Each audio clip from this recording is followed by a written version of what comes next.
Assalamualaikum warahmatullahi wabarakatuh. Waalaikumsalam warahmatullahi wabarakatuh. Allahumma sholli ala sayyidina Muhammad. Shallallahu alaihi wasallam. Bagaimana dengan sikap kita terhadap orang-orang ahli hikmah yang kadang dia bisa menebak kita, menebak keadaan rumah kita, akan ada yang berniat jahat kepada kita, termasuk menebak pikiran kita. Dan lucunya ahli hikmah itu Buya banyak yang mengaku ustadz. Yang ingin saya tanyakan, apa bedanya ahli hikmah itu dengan dukun atau paranormal? Itu aja Buya. Assalamualaikum warahmatullahi wabarakatuh. Apa perbedaan paranormal, dukun, ustadz ahli hikmah, kiai, ndablek? Nah ini kiai ilmu pedukunan. Ini kiai biasanya kiai malas mondok. Waktu mondok itu hanya dapat ijazah, pengen bisa terbang, kerjaannya makan besi sama makan api ini, makan beling ini. Mondok makan besi, makan beling. Makanya nggak pinter-pinter. Mondok cari ilmu fikih. Khayalannya pengen jadi Sunan Kalijogo. Sunan Kalijogo yang dilihat adalah keramat zahir, keramat yang sifatnya bisa merubah ini. Lupa Sunan Kalijogo adalah ahli istiqomah, orang yang paling takut dalam kemaksiatan. Ini biasanya santri-santri yang malas belajar itu ya. Wah, setiap hari puasa macam-macam, puasa ini, puasa itu, puasa ini, puasa itu. Senin Kemisnya enggak. Ini keblinger nih. Rupanya gurunya yang ngajari. Ilmu hikmah itu maknanya adalah ilmu hikmah. Kalau hikmah itu artinya ilmu. Hikmah itu sendiri kan artinya ilmu. Cuman kita tidak ingin kalimatu haqqin urida bihal batil. Judulnya ilmu hikmah tapi di dalamnya ilmu pedukunan. Ini kan jadi salah. Salma ilmu ramal. Orang ilmu hikmah itu biasanya ada di dalam. Kita menemukan orang-orang soleh, dia punya ilmu hikmah. Ilmu hikmah itu adalah ilmu yang sudah menempel di dalam diri orang tersebut. Misalnya apa? Dia ngasih doa, ngasih ini, mudah terkabul. Dia diajari yang aneh-aneh, sudah nggak usah bilang. Nah, ini sekarang ruqyah yang katanya ruqyah syariah. Ruqyah itu kan syariah aslinya. Karena Nabi mengajarkan ruqyah untuk baca surat Al-Fatihah dan lainnya. Ada ruqyah syariah membaca Al-Fatihah untuk obat. Ruqyah. Fa'innaha la ruqyah. Tentang kisah seorang sahabat Nabi yang membacakan seorang ketua kabilah yang sakit dibacakan Fatihah. Kemudian ditanyakan kepada Nabi bagaimana tentang yang ini. Lalu dia berikan hadiah. Inna la ruqyah. Itu ruqyah boleh. Kau ambil imbalannya. Tapi sekarang ruqyah sendiri sudah dicemari dengan macam-macam. Di dalam dirimu ada 5.000 jin. Ada ularnya. Ada orang ngadep ke Buya, Buya orangnya banyak ularnya semuanya. Berani ngomong kita ada ular. Nah. Buya saya lihat orang di mulutnya ada ular semuanya. Sudahlah jangan hayal di sini. Kalau hayal jauh-jauh sana itu tukang sulap sana itu. Awas kalau ruqyah sederhana. Kalau ruqyah ahli hikmah itu datang akan tampak di wajahnya kekhusyuan, rasa takut kepada Allah dan tidak mengajarkan cuci yang baik, tidak mengajarin suudzon. Akan tapi menguatkan hatinya itu ahli hikmah. Kalau sudah pakai cerita macam-macam, ngelantur, ngalor itu, apa lihat kamu begini, di rumahmu ada jinnya. Oh bilang aja dari dulu saya dengar kata Kiai, kalau kita mendoa Allahumma inni a'udzubika minal khubuthi wal khaba'ith, itu kan ada jin di kamar mandi Kiai. Kok baru sekarang ngasih tahu? Gitu dong. Berarti lebih pintar saya dong dari. Oh ada rumahmu, ada jin, ada. Dari dulu ada jin keliaran rumah saya. Tapi jin nggak ganggu. Sekarang jin yang kayak manusia kayak ente ini yang ganggu saya. Jadi ketakutan kan akhirnya. Harus tegas urusan ini biasanya ikut istiqomahlah kepada Allah, takut kepada Allah. Dan kadang itu mengajari suudzon, sudah setengah dukun, barang kehilangan dan langsung waduh kemarin siapa yang datang ke rumahmu? Bismillahirrahmanirrahim. Allahumma sholli ala sayyidina Muhammad. Ada orang ke rumahmu kemarin? Oh ya tentu ada kan. Padahal ini bab kehilangan, akhirnya suudzon sama pamannya, prasangka buruk dengan bibinya. Kalau ahli hikmah akan berikan hikmah. Misalnya barangnya hilang, subhanallah, ayo kita berdoa. Semoga itu akhir curianmu. Semoga Allah ganti yang lebih banyak. Enggak usah suruh mencari. Oh, hati-hati ya, pokoknya orangnya pakai ciri-ciri ya. Rambutnya hitam. Cari sak kampung, rambutnya hitam. Dia punya sepeda motor merah. Merah. Dan kadang-kadang memang mereka cerdas. Cerdas mereka, kadang cerdas. Jujur cerdasnya ini kalau nipu hebat. Ada polisi datang ke seorang dukun paranormal yang ke ustadz ini. Ada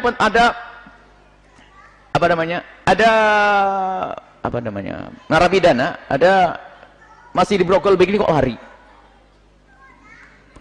Nah, saya jawab, polisi belum jauh nih, masih di sini, sekitar sini. Betul digubek setelah itu, ya ketemu, ya jelas loh, pakai brogol kalau kelihatan naik mobil kan ketahuan, apalagi pada situ.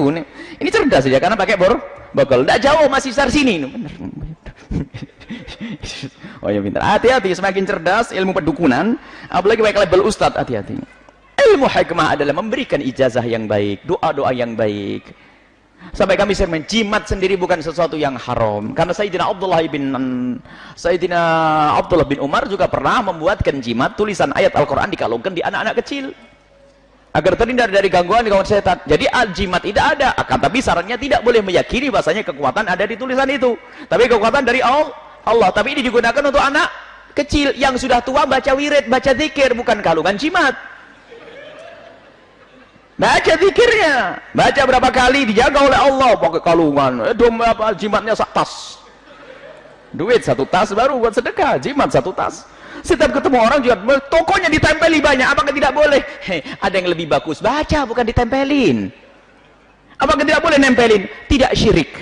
Karena ada yang pernah diajarkan Sayyidina Abdullah bin Umar, cuman kadang kita berlebihan. Momen kalau orang buta huruf, tidak bisa membaca Arab, ya dibukakan yang semacam itu. Ini ustadz dikasih jimat. Ustaz kasih saja zikir sama a'udzu billahi baca Ratibul Haddad, baca Wiridul Latif, baca itu. Sudah beres semuanya itu semuanya. Pendidikan dari Nabi sallallahu alaihi wasallam. Nah, sekarang apa perbedaan ustaz, dukun dan paranormal? Kadang memang membingungkan jawabannya. Kita tidak tahu apakah ini dukun yang nyamar jadi ustaz atau ustaz yang nyamar jadi dukun. Kita bingung jadinya. Ada ustadz nyamar jadi dukun, serba salah. Nyamarnya kok jadi dukun, repot lagi, dukunnya nyamar jadi ustadz. Akhirnya kita kembalikan kepada kaidah urusan syariah. Kalau dia orangnya istiqomah, takut kepada Allah, omongnya tidak ngelantur, tidak ngajari suudon, nggak usah sok tahu tentang yang gaib. Ya adalah yang gaib Allah yang tahu, dan siapapun yang beritahu. Cuma dikit-dikit merasa sok tahu, bahkan sampai meningkat ini kejahatannya para dukun ini. Setiap hari ketemu Nabi Muhammad SAW. Waduh, hebat ini. Bermacam-macam, makanya sudahlah jangan urusan yang demikian ini.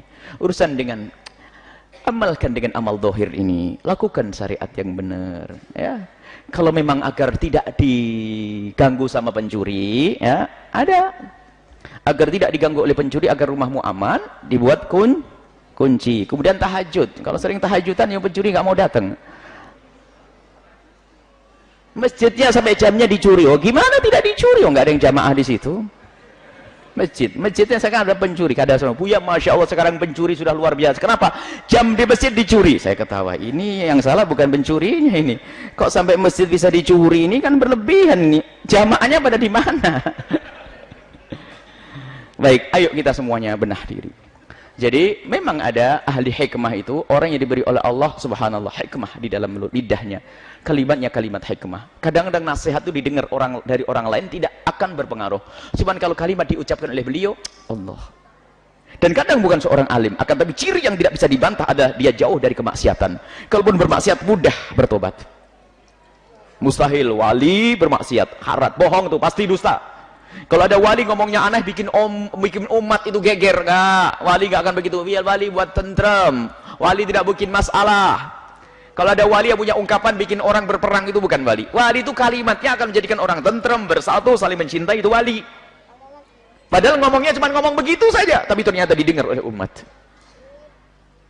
Sehingga di dalam berguru, mencari guru dalam guru tarbiyah, termasuk dalam membenah diri, termasuk pengobatan dan sebagainya, ketahuilah yang diperlukan adalah orang itu harus berpegang dengan syariat. Mungkin tidak harus derajat alim seperti fulan, akan lebih ternyata dia orang yang paling takut kepada Allah, takut keharaman, takut maksiat, maka itu adalah ciri dia adalah ustadz, bukan dukun. Memang istilah orang pinter itu waktu pertama kali, istilah orang pinter kita pertama kali pulang dari Yaman itu di sini Buya, gimana kalau kita lagi punya masalah datang ke orang pinter? Saya pikir orang pinter kan ustadz ya. Oh bila datang orang pinter ya boleh. Rupanya istilah di sini orang pinter itu beda. Dukun, paranormal. Baik, itu saja. Kami tidak akan memberikan. Intinya semuanya harus berhati-hati. Gurumu adalah yang mendekatkan dirimu kepada Allah. Mungkin dia adalah seorang guru di kampung tidak masyhur. Hati-hati berguru dengan orang masyhur.